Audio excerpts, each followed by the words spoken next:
Can you hear me? Okay, great. So my name is Twana, 59 years old. I'll be 60 April. Happy birthday to me. Been through a lot. Been through a lot and share my story, and I'm glad to be here, able to share with different women all over. You just read, I mean, through each and every one of those. The sexual assault, domestic violence, the suicide. My father committed suicide when I was 12.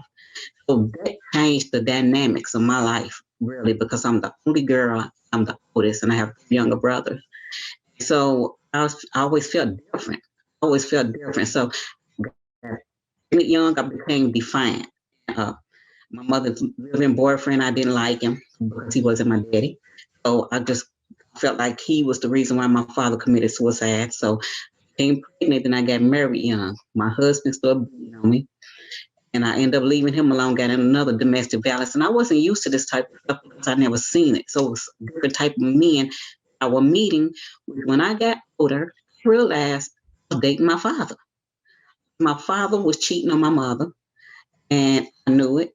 And he got considered pregnant and all that. And I knew about this when I was like 10 years old. And I never realized that what I was doing was dating my father. So years later, um, I was I was sexually assaulted in my own home. I started drinking heavy. I started drinking beer and smoking cigarettes and hanging out in clubs, doing everything wrong. I did everything except doing drugs. And so then I end up meeting this guy, and his friend raped me. When that happened, that really devastated me. And so I lost all my trust in me. And then I was like, I couldn't believe they did that to me.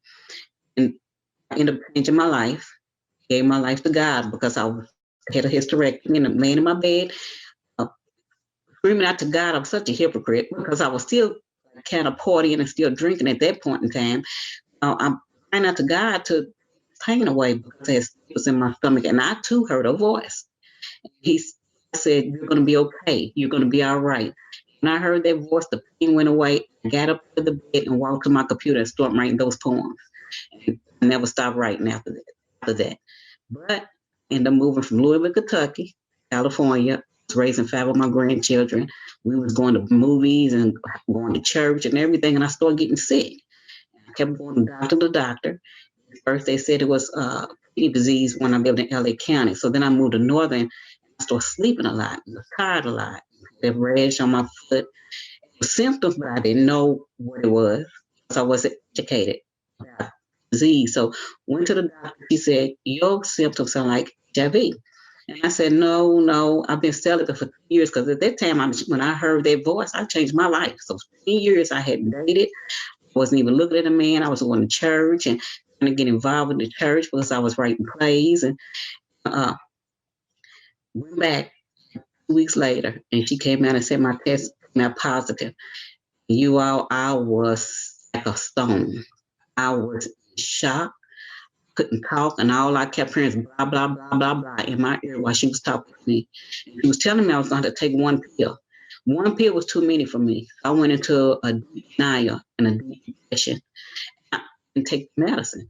And I kept saying, "No, I ain't got this, I ain't got this." And I kept going to doctor to doctor to get a different notes. And they was thinking it was the multiple myeloma. They was thinking it was lupus. And then one doctor said, "Now you know what it truly is." He was kind of stern. He's like, "You know what it truly is. It's HIV. You're not going to be able to erase that. You're going to have to face it and take this. You're going to take that medicine." Still didn't take it. Still didn't take it. So 3 years later, I was living my life, taking the kids. That's when I was taking them to the movies, going to parks, having picnics. I was happy. Having ringing in my ear. Never told my daughters because my 4 daughters, 3 of my daughters moved to California with me. Uh, Wouldn't tell anybody because I didn't know why I was having the ringing in my ear. And one day I woke up in my walk-in closet and I was on the floor and I had a chest of drawer in there and I was like kind of close to this chest of drawer and I couldn't get up for me to get up. And I had to call for one of them to come and help me up. And I didn't tell them that I had passed out, so I had to start passing out. And I ended up having a seizure. And the disease went to my brain. It should have killed me then, and it did not kill me. It did is trigger dementia. So I too, go to the bathroom. I couldn't walk. I was in a wheelchair. and they said I had AIDS and 2 weeks to live. And they said if I, came through that, uh, they said that most likely I wasn't. I was gonna die. And they told my daughters put me in hospital. My daughters do it, they declined. They kept saying she's gonna be better because she's full of faith. Because I am faithful. That's why I moved to California on faith. I didn't know nobody in California, anyone in California. Uh, Friends and what I call family now. And I met one of my best friends there, and we still talk. She live in California. I now live in Atlanta. But you know, seizure. I don't know. I had a seizure. They told me about it, but they said seizure. I was foaming at the mouth, um, fussing and everything. And one of my youngest daughters said she put a spoon while I was grabbing my tongue or something. Said she put a spoon in my mouth. I'm writing a book about this. They said it was so scary. Didn't die, and the doctor was shocked I didn't die. They said I was going to die. I was dying, and I was dying. I couldn't use the bathroom by myself. My daughters took care of me 100%. Feed me, they had to bathe me, they comb my hair, they had to wash my hair, they had to do everything. Put clothes on me, tie my shoes. I was a writer. I didn't know how to write. I didn't know how to work a computer. And they said if I got better, I was never going to be able to write again. That's what they said. So everything they said, God said something different because them 2 weeks, I started walking again. Them 2 weeks, I started using the bathroom again. Them 2 weeks, I started writing a book. I started writing poetry again. I became even better than I was before. That's it. So, it was my faith, my daughters, love of my daughters kept me alive. And I'm grateful. And now I write movies and I write books and I write poetry and I have a ministry and I'm just, and I'm doing this. I'm speaking. I have a motivational speaker and I love what I do. Love what I do. And I'm not embarrassed. I'm not embarrassed to say, look, at AIDS, because I'm still diagnosed at AIDS, although undetectable. When they told me that, my daughter said, because I had spoke at this church, this girl told me, she said, well, when you diagnose AIDS, that's what you automatically you AIDS. So, you're not HIV positive, you're AIDS positive. And they thought I was going to get depressed all over again, and I did. And I said, well, I'm going to take it and use it for my benefit to help others. And that's what I've been doing. I'm continue to do that. I'm not going anywhere. I'm not going anywhere. I'm faithful, strong, and I'll keep on loving God because He kept me for a reason. He kept me for a reason. I meet nice, wonderful women like you all, and I am blessed. Just I still go through things now, like family wise. And that's like when she told me about a family, friends. I want to bring this up real quick. I'm having some issues. I was showing her my mother had a stroke, and I was sitting on my couch. I live in Atlanta. She lives in Louisville. Our plan was for her in 2 years. One of my granddaughters was staying with her, and she graduates from college. From high school next year, and she's going to college. So she was staying with my mother, keep an eye on my mother. Well, I came here because I'm on a mission. I want to work for Tyler Perry. I want to write movies. I want to walk on the stage and get an Oscar for one of my movies. I'm serious. So I want to do that. So that's why I came to Atlanta. I came here for a reason. So my mother knew it. She was proud of me. So she was already excited, going to sell her house. She had a stroke. And I'm sitting home. And my daughter who stays here with me, I said, something's wrong with Mom. I'm great because I felt it. And I called and she sounded different. So I couldn't cut, my hands were trembling. I couldn't cut down anybody's number. So I told Mom, I said, I'm going to have somebody to check on you. I got 3 brothers to live there. Never go check on my mom. Don't do nothing for my mom. Don't help cut the grass. Don't do anything for her. I think she's crazy. They really do. They're saying. So they didn't go over there. So my daughter went and she had that stroke. And then she ended up having a mini stroke after that. It triggered dementia. So when I was there, my brothers were cussing me out. We had always been close. I couldn't figure out why they were doing that. But I was like, boy, the devil comes out in people when it's money and houses involved.